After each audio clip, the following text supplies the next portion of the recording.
Here are my top 5 reasons I hate Iron Man 3.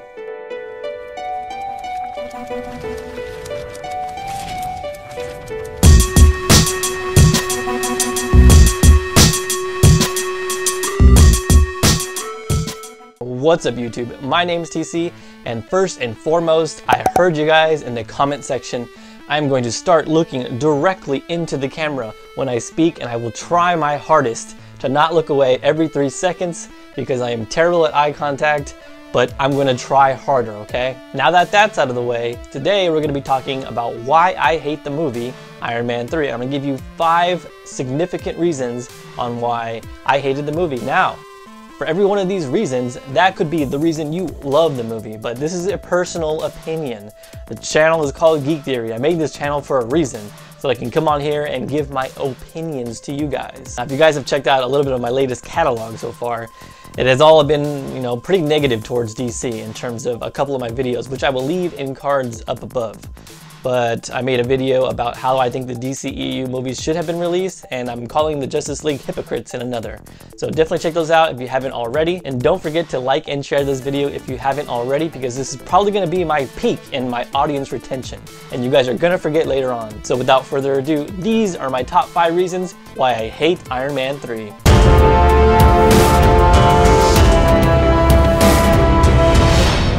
One of the biggest reasons why I hate this movie is because I felt lied to. I felt lied to in the trailers leading up to the movie. I mean, just take a look at this. You don't know who I am. You'll never see me coming. Mr. Stark, today is the first day of what's left of your life.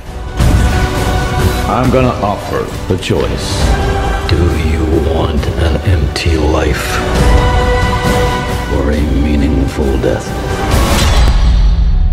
Based on a lot of the trailers going into this movie, they led us to believe that this movie was going to be a serious, dark-toned, and dramatic film. Don't even get me started on Trevor. That's going to be touched upon a little later. But seriously guys, I felt betrayed when I watched this movie and I found out what they did to certain characters in this film. And, just the overall movie was not as advertised. Now, I'm not going to go all crazy about it and try to sue Marvel like like one of the fans is doing for the Suicide Squad, because a couple of the Joker scenes didn't make it into the final film. So they're just like, oh, DC lied to me. This is not the film that was advertised. I'm not going to go that far. But this didn't feel like the movie I was advertised.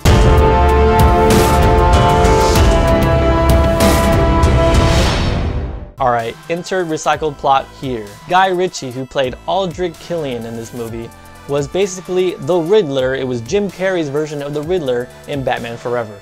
Down to the same origin, you had this scraggly looking guy who was spurned by the company, or spurned by our hero, who later on becomes this suave gentleman and gets revenge. I mean, it seriously felt like beat from the plot from Batman Forever and the character of the Riddler. Not to mention, this guy is the real Mandarin. It was always me, Tony.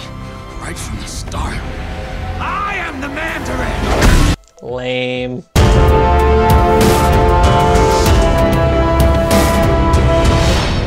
This movie should have been renamed Tony Stark Adventures, or The Adventures of Tony Stark, because we rarely got to see actual Iron Man in this movie. Every time we did get a glimpse of Iron Man, his armor was always breaking down and he had some reason to be out of it. A lot of you probably love this part of the film, how we got to see a lot of Tony Stark's ingenuity and his MacGyverness, that's not a word, but MacGyverness, and we got to see him use his brain, his ultimate power, his brain, and show the man without the armor. But once again, I felt cheated. This is an Iron Man movie. I go to an Iron Man movie to watch Iron Man in action, and the fact that he was barely in his suit in this movie kind of pissed me off. I mean, going back to what Cap said, without the suit of armor, who are you? So I guess this movie was trying to show us that, Tony Stark could have been a hero without his armor.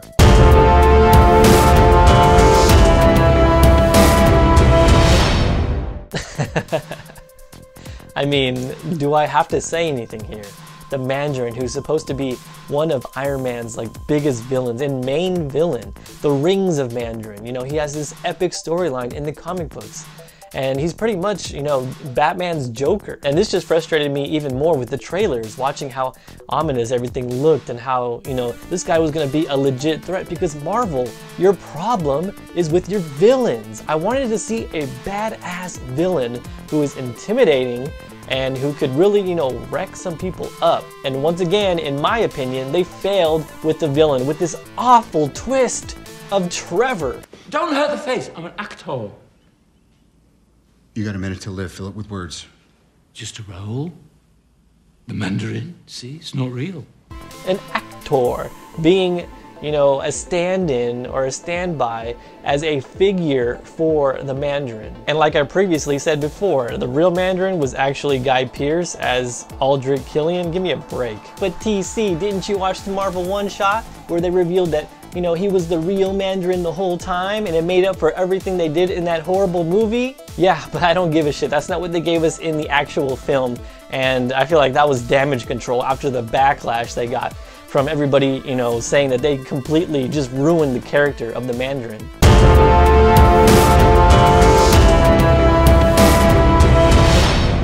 Alright, my final reason I hate this film is the freaking kid. I just don't like kid actors. TC, what about Asa Butterfield? Isn't he a great... Okay, there are rare gems out there, a couple of kids who know how to act really well, but the majority of them, they are cringeworthy. Are you an angel?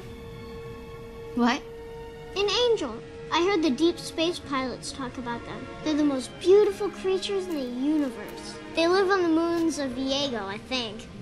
You're a funny little boy. Why did they make this choice? Why did they put this kid in this movie? Just to see the interaction between Tony Stark and the kid and how they bounce off each other?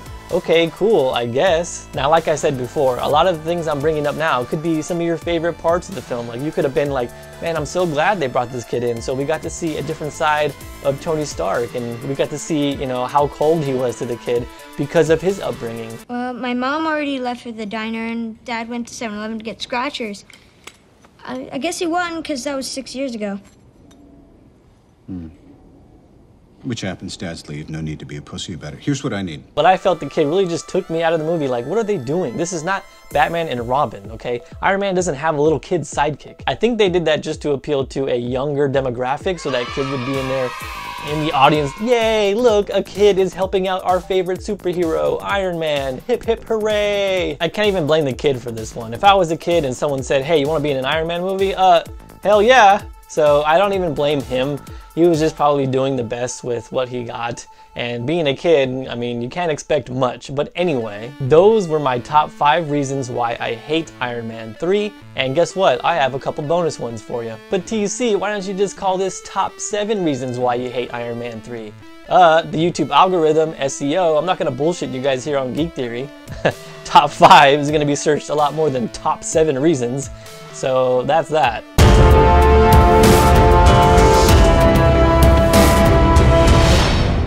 But another huge reason why I did hate this movie is because it's a Christmas movie, essentially. This movie takes place around Christmas, which was a very strange choice by the director, or a strange choice by the screenwriter, whoever made this decision. But if I want to watch a Christmas movie, I'll go watch Jingle All the Way, or one of the Home Alones, or Just Friends. Those are 3 of my favorite Christmas movies. What were they thinking? Were they thinking that around Christmas time people would be like, oh, let me just pop in Iron Man 3. You know, it's Christmas time. I want to watch a Christmas movie. Let's watch Iron Man 3. I don't think so, Marvel.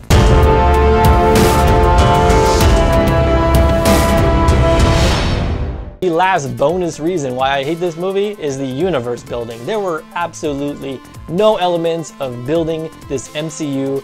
You know, the only reference we got to any of the MCU or any of the movies is Tony Stark's PTSD, which was touched upon in the film, but it wasn't very detailed.